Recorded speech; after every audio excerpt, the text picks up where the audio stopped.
Hello everyone, welcome to another Rick's Picks. Today I'm going to be doing my review of the Zoro figure by S.H.Figuarts.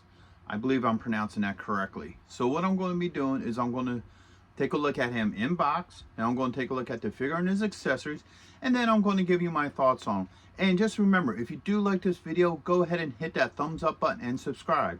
They're small clicks for you, but really help this channel grow. So without any further ado, let's get to the review. All right, so here he is in packaging. I like the packaging for this. You get this really nice picture of the actual figure. You get his name, a little bit of legal underneath. Get the Toho logo, Bandai, and then this one as well. You get his name again. You get this nice open shell so you can see the figure and his accessories. All right. Spin around this way. You have his name again. Another picture of the figure and the One Piece logo and the company logo. Spin him this way. It shows all his different poses. The figure again. His accessories. And now he also comes with a Luffy face too. So that's pretty interesting. And then you get some more legal down here. Alright, you spin around. You get all his different faces and the Luffy as well. And then you got his name under there. The top, you get the straw hat cut out here, a map in the background, and then your bottom, you get this nice picture of him, his name, you know, S.H.Figuarts, and you know, that there as well. So with all that being said, let's open him up and see what he's about. All right, so here he is out of packaging. He's a really good looking figure. I love the detail to him. Let's give him the rotation. All right, I kind of like the black commode a little bit more than I did the green, just because I'm more of a black person. I always like dressing in the color black, and Zoro has always been my favorite, so that's really cool. Let's go through some of his points of articulation. So his head's on a ball joint. He has a shoulder joint that just pops out. Now, one thing I'm noticing about this figure is that his joints pop out really easily. I mean, they pop right back in. Okay, you got an elbow joint and a wrist joint. He does have sort of a joint right here, and he does have a torso joint. Now the torso, be careful with that because this pops apart really easy. Like, watch this. It just pops apart very easily. You know, the movement's there. And I think the problem with that is that there's just too much here, and maybe the stem wasn't long enough, so it comes off very easily. So that's something you should watch out for. He isn't broken. It just comes apart easy. And that just seems to be his thing, that he just comes apart easily. Everything goes back to where it needs to be, but in a sense, I'd rather have him come apart easily than to break. So with that being said, he does have a thigh joint, but there's not much movement there because of this. He has a knee joint, a swivel at the top of his boot, an ankle joint, and a toe joint. Alright. Alright, so now that we've gone through all that, let's see what he comes with. So he comes in an alternate head. Now this head, you can't do any face changes. So once he has his head on, you can't do any of the face changes, because that's just the way how these figures are designed.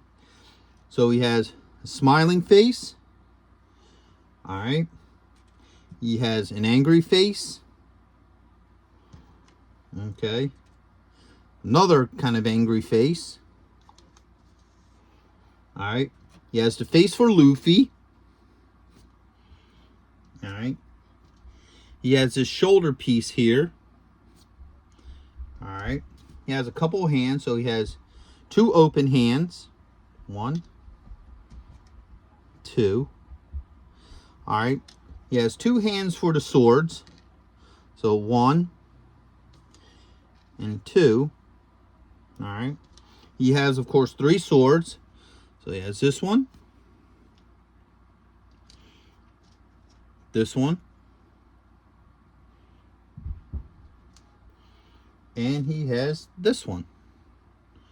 Alright. And then he has the scabbards.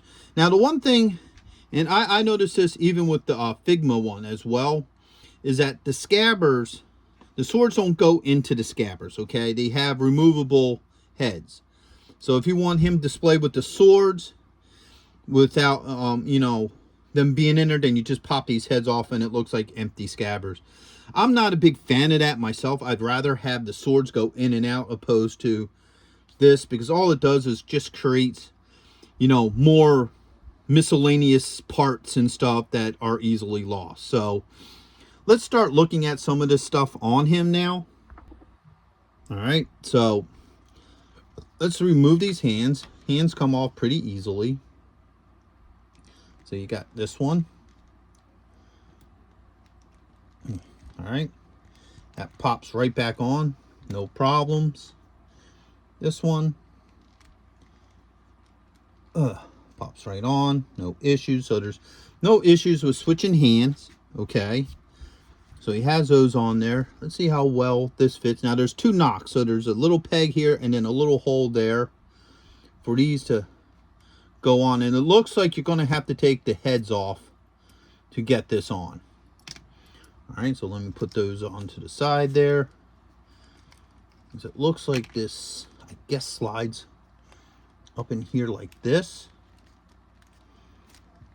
All right, you know what? I'm going to take him apart to put these on. That will just make it 100 times easier. Maybe that's the whole reason why it comes apart so easy, so you can put these on a little bit easier. All right. So that fits in there, just like that. All right. So now let's put him back together again. All right. So now you have your three scabbards sitting on the side there. Put this back on the side of his sash here. All right. Now let's go through the different faces. So his head just pops right off. There's no issues there. Let's put the smiling face in there, and then that just, there's like two pegs in the top. Head pops on. Easy enough, so you can swap the faces out. Now the arm, this comes apart and this comes off, because what it is this goes in here. It goes in this way or that way, or nope, don't go that way. All right, there it goes. This is supposed to be him without that piece on. All right, and then that just pops right back in here. No issues, because what that is that's the headband that he puts on when he gets ready to fight. All right, so let's swap these heads off. All right, that came off really easily. Oops. See how easy it is to get this head on. All right, so now you've got the head on, and now you're ready to do your three sword style. Okay, so we'll take this one, slide it in, no issues with that one. Take this one,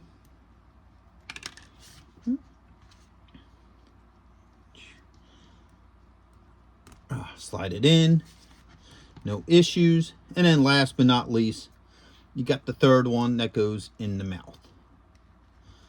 All right, so as you see, it all works out really well with him. He's very posable. So overall, he isn't a bad figure. I think probably some of the issues I would have with him is, one, he comes apart a little too easy. I mean, it's good that things come off easy enough, but like here at the waist, I feel that comes apart a little bit too easy. And that might be a pain in the rear, you know, when you're trying to do other things with them, like posing them and stuff. And I don't like the factor that these come on and off. You know, I'd rather just have a sword that just goes all the way through the scabbard, opposed to, you know, the tops coming off and on. But other than that, he's a great looking figure. And now for the other piece. All right, so here we got good old Luffy. All right, put Zoro there. Get Luffy. Let's see how well this face works with Luffy. All right, like Zoro, the face just comes right off. Pop the head on. All right, the hair. And now put his straw hat back on. So as you see, that face fits on very well. So overall, that's cool. I don't know why they wanted to give the extra face to Zoro. Maybe it's something they thought about afterwards or something like that. But once again, overall, great figure. You look good with the rest of your One Piece action figures and what have you. So with that being said, I hope you all did like this video. If you did, go ahead and give that thumbs up, share, and subscribe. They're small clicks for you, but really help this channel grow. So until the next one, late.